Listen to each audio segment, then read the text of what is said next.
Otrok si zasluži okolje, ki bo ljubeče in ki bo mu dalo vse možnosti za to, da se razvije v najboljšega odraslega človeka kot lahko.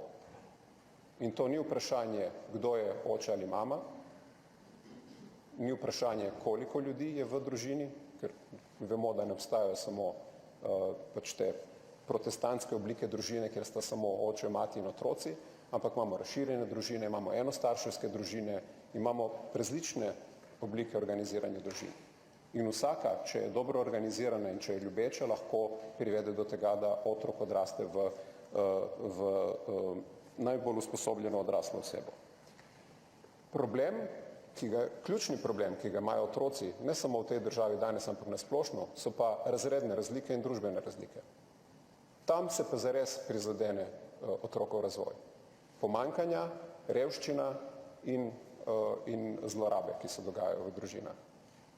Zakaj ne kričite takrat, ko recimo Nova Slovenija govori o nižanju davkov, ki posledično prizadene socialno državo in tudi varstvo otrok?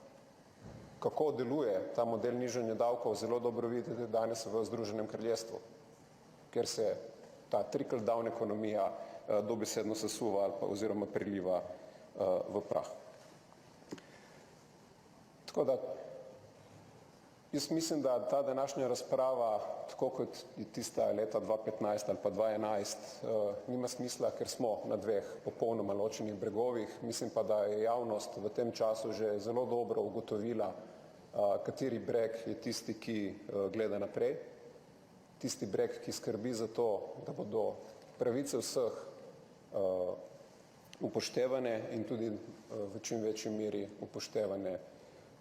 upoštevana dobrobit vseh, ki v vseh oblikah družin živijo.